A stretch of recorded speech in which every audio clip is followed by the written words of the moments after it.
नमस्कार दोस्तों। रिसेंटली खबर आ रही थी पाकिस्तान टर्की ड्रोन डील के बारे में। आप यहां पर देख सकते हो कई प्रकार के आर्टिकल्स मिलेंगे। Pakistan eyes drones and deeper ties with Turkey. तो बेसिकली बताया जा रहा है कि जो पाकिस्तान है वो अब चाहता है कि टर्की के द्वारा जो मैन्युफैक्चरिंग ड्रोन्स है वो उसके पास आ जाएं। लेकिन क्या ये इतना आसान होगा? क्या एक्चुअल में टर्की जो है वो ड्रोन देगा पाकिस्तान को? क्योंकि कई सारे कॉम्प्लिकेशंस है जो मैं डिस्कस करूंगा वीडियो में। प्लस यहां पर पाकिस्तान, टर्की और चाइना, ये जो ट्रायो है इसका भी खबर आ रहा है कि क्या ये एक साथ आ सकते हैं। तो ओवरऑल जियोपॉलिटिक्स पर्सपेक्टिव से इसको एनालिसिस करने की कोशिश करेंगे। काफी कुछ जानने को है, चलिए आगे बढ़ते हैं। अगर आप यूपीएससी की तैयारी कर रहे हैं तो इसके बारे में सारी जानकारी आपको डिस्क्रिप्शन में मिल जाएगी, वहां से आप हमारे ऐप को भी डाउनलोड कर सकते हैं। सबसे पहले तो हम ये देखेंगे कि हम इसके बारे में डिस्कस क्यों कर रहे हैं, क्या कारण है जिसकी वजह से आज मैंने ये वीडियो बनाया है।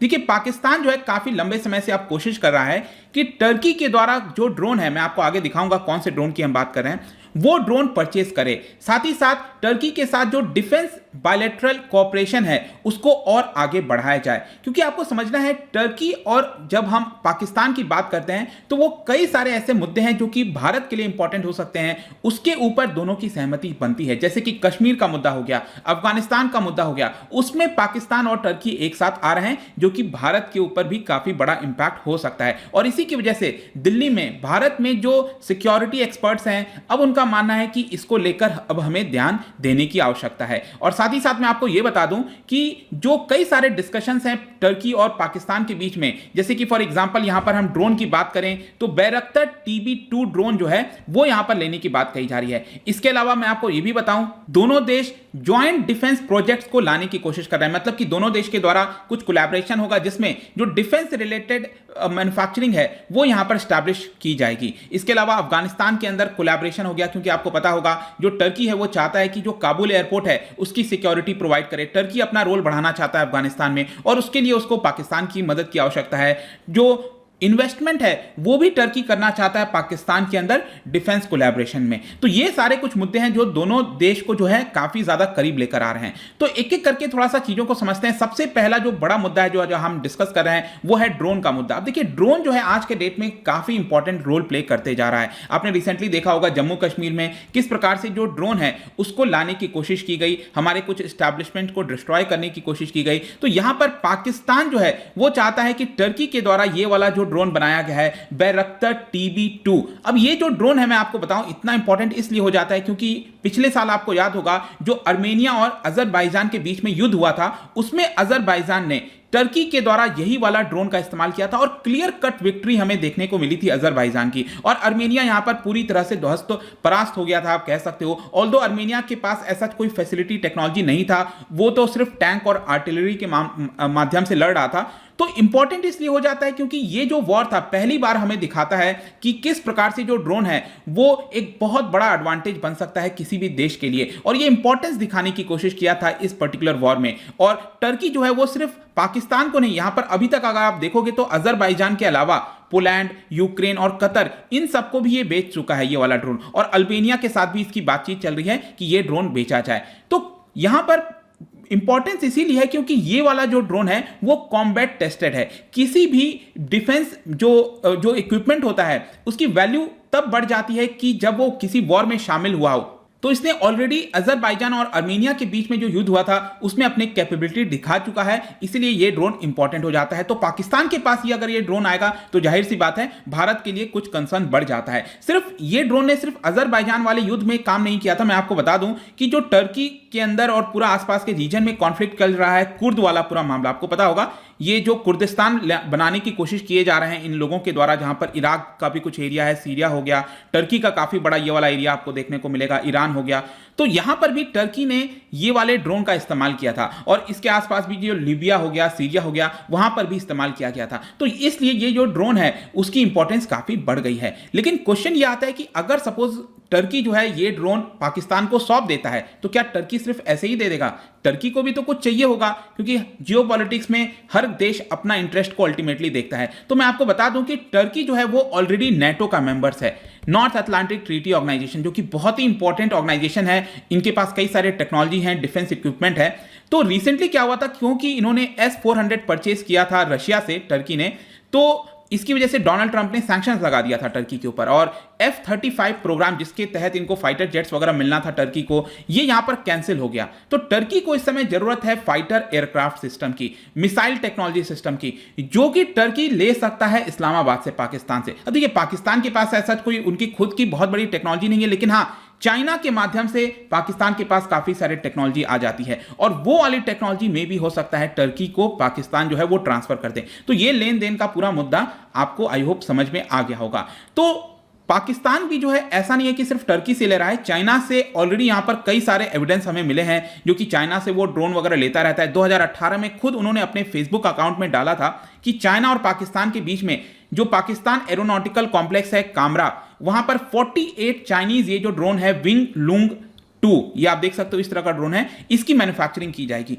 तो ऑलरेडी जो पाकिस्तान है वो ड्रोन के ऊपर काफी अब फोकस करने लगा है, और जैसा मैंने आपको बताया ड्रोन एक बहुत इंपॉर्टेंट मुद्दा साबित हो सकता है कभी भी अगर किसी प्रकार की युद्ध होती है तो।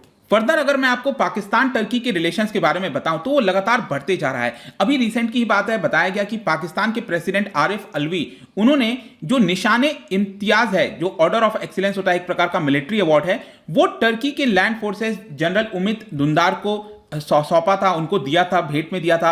अभी इसी साल अप्रैल के महीने में भी टर्किश आर्म्ड फोर्सेस ने यहां पर जो पाकिस्तान के chairman of joint chief of staff committee, जैसे हमारे पास सीडीएस हैं बिपिन रावत जी, उसी प्रकार से पाकिस्तान को टर्की के द्वारा यहां पर लीजन ऑफ मेरिट से नवाजा गया था। तो इस तरह के आपको एक्सचेंज देखने को मिलेंगे। और एक और यहां पर आपको चीज समझना है कि जो पाकिस्तान का रिलेशन है जो मिडिल ईस्ट के कंट्री जैसे अरब देश हो गए, सऊदी अरब हो गया, यूएई हो गया, उनके साथ रिलेशन काफी खराब हुआ है। इसकी वजह से उस रिलेशन को फिल करने के लिए टर्की जो है वो अपने आप को एक बेटर देश प्रोजेक्ट करने की कोशिश कर रहा है कि देखिए हम यहां पर पाकिस्तान की मदद कर रहे हैं, और इसीलिए पाकिस्तान के साथ दोस्ती जो है टर्की की और ज्यादा बढ़ती जा रही है। टर्की ने ऑलरेडी अपने फोकस किया है कि वो इंडिजिनियसली जो उनकी डिफेंस इंडस्ट्री है वो ड्रोन टेक्नोलॉजी बना सके, ड्रोन को मैन्युफैक्चर कर सके। सिर्फ यही नहीं, नवल शिप्स वगैरह भी बना सके, और इसके ऊपर भी फोकस है पाकिस्तान का कि किस प्रकार के उनके जो नेवी के शिप्स वगैरह हैं वो भी यहां पर पाकिस्तान एक्वायर कर सकता है। तो ये पूरा रिलेशन है। आई होप कि आपको समझ में आ गया होगा कि ये रिलेशन बढ़ता जा रहा है। तो इसको लेकर क्या भारत को कंसर्न होना चाहिए, क्या ये मैटर ऑफ कंसर्न है भारत के लिए? तो बिल्कुल, यहां पर आप जितने भी एक्सपर्ट्स देखोगे, जैसे कि retired air marshal Anil Chopra ji हैं, उन्होंने यहां पर बताया था कि जो एर्डोगान है उन्होंने ओपन तरीके से भारत के खिलाफ बोला था जब आर्टिकल 370 वाला मुद्दा आया था कश्मीर को लेकर, जो हमने हटाया। और पाकिस्तान टर्की ऑलरेडी उनका कल्चरल हिस्टोरिकल रिलेशंस है, टाइज है, और टर्की ने तो डायरेक्टली सपोर्ट किया है पाकिस्तान को कि उनको न्यूक्लियर सप्लायर ग्रुप में शामिल करना चाहिए। भारत काफी लंबे समय से कोशिश कर रहा है उसके अंदर आने की, आ नहीं पा रहा है। पाकिस्तान टर्की ने ऑलरेडी कई सारे ज्वाइंट मिलिट्री एक्सरसाइजेस किए हैं, और ये सारे कंसर्न्स बाकी के एक्सपर्ट्स के द्वारा भी जो है वो बताए गए हैं। लेकिन साथ ही साथ मैं आपको ये बता दूं कि टर्की के पास ये जो टेक्नोलॉजी है, ड्रोन की टेक्नोलॉजी, इतनी अच्छी टेक्नोलॉजी आई कैसे? वो मैंने आपको बताया था कि ये नेटो का मेंबर है, नॉर्थ अटलांटिक ट्रीटी ऑर्गेनाइजेशन, तो इसके माध्यम से उसको टेक्नोलॉजी मिल जाती है। लेकिन मोस्ट प्रोबेबली हो सकता है कि नेटो के मेंबरशिप की वजह से ही जो टर्की है वो पूरी तरह से अपनी टेक्नोलॉजी पाकिस्तान को नहीं दे सकता है, क्योंकि वो बाउंडेड है, इस एग्रीमेंट के तहत वो बाउंडेड है। तो अगर वो ऐसा कुछ करता है तो वेस्टर्न कंट्रीज फिर टर्की के खिलाफ यहां पर बोलना स्टार्ट कर देंगे, उनके खिलाफ हो जाएंगे। तो टर्की भी ये देखेगा कि वो इस पूरे मामले में बहुत ज्यादा ना घिर जाए, बहुत ज्यादा उसको परेशानी ना हो, तो ये वाली टर्की भी कंसिडरेशन करेगा। तो अल्टीमेटली यहां पर अब टर्की को देखना होगा कि क्या वो ड्रोन की टेक्नोलॉजी पाकिस्तान को देगा, नहीं देगा। ऑल्दो मैं आपको बता दूं कि वेस्टर्न कंट्रीज कभी भी टर्की, पाकिस्तान और जो चाइना ट्रायो है उसको एक ब्लॉक में नहीं आने देंगे। हमेशा टर्की को जो है अपने अंडर रखने की कोशिश करेगा, जो नेटो है, जो इनका पूरा मेंबरशिप है। लेट्स सी कि किस तरह से चीजें टर्न आउट होती हैं। और साथ ही साथ मैं आपको यह भी बता दूं, चाइना भी अपना कार्ड जो है वो प्ले करने लग गया है। जैसे कि चाइना अभी के लिए डिपेंडेंट है पाकिस्तान में, लेकिन पाकिस्तान जो चाइना है वो चाहता है कि वो अफगानिस्तान के अंदर भी आए, और इसके माध्यम से भी जो पूरी डिपेंडेंसी है पाकिस्तान के ऊपर वो उसके ऊपर ना रखकर अफगानिस्तान के माध्यम से भी वो अपनी डिपेंडेंसी को बढ़ाना चाहता है। तो ये पूरा जियोपॉलिटिक्स इस समय चल रहा है दोस्तों, और डेफिनेटली भारत को भी इसके बारे में सोचना चाहिए। ड्रोन्स जो हैं वो बहुत इंपॉर्टेंट रोल प्ले करेंगे आगे आने वाले फ्यूचर में। आई एम श्योर कि भारत के जो प्रतिनिधि हैं, हमारी जो सरकार है, वो इसके बारे में भी सोच रही होगी ड्रोन्स को लेकर। हो सकता है अभी चीजें खुलकर सामने नहीं आई हो, लेकिन बहुत ही जल्दी चीजें आ भी सकती हैं। तो जाने से पहले एक इंटरेस्टिंग क्वेश्चन आपके लिए लेकर आया हूं। ब्लैक सी रिलेटेड आपने देखा होगा, टर्की के जस्ट नदन साइड में आप देखोगे तो ब्लैक सी आपको देखने को मिलेगा। तो वहां पर क्या हुआ था कि जो यूनाइटेड स्टेट्स है उनके द्वारा एक नवल एक्सरसाइज कंडक्ट किया गया था, सी ब्रीज ड्रिल्स जो है, ये एक नवल एक्सरसाइज है, आपके एग्जाम में आ सकता है। तो यूनाइटेड स्टेट्स और कौन से देश के बीच में ये नवल एक्सरसाइज जो है कंडक्ट किया गया था? इसका जो राइट आंसर है आपको पता ही है, मेरे इंस्टाग्राम पर तो आपको मिलेगा ही, वहां पर अगर आप नहीं हो कोई बात नहीं, टेलीग्राम से भी ले सकते हैं इसका राइट आंसर। मैं कई सारे एमसीक्यूज यहां पर डालता रहता हूं स्टोरीज के फॉर्म में, आप जाकर प्ले कर सकते हो। बाकी अगर आपको इसका पीडीएफ चाहिए, टेलीग्राम पर आइए, अलग अलग सोशल मीडिया पर आप उनसे जुड़ सकते हैं। और अगर आप यूपीएससी की तैयारी कर रहे हैं, किसी भी स्टेट एग्जाम की प्रिपरेशन कर रहे हैं, ऐप को डाउनलोड करिए, studiiq.com पर जाइए, बहुत ही अफोर्डेबल रेट्स पर सारी चीजें आपको वहां पर उपलब्ध करा दी जाती हैं। आई होप कि वीडियो आपको पसंद आया होगा। मिलता हूं आपसे next time. Till then, thank you very much, see you soon.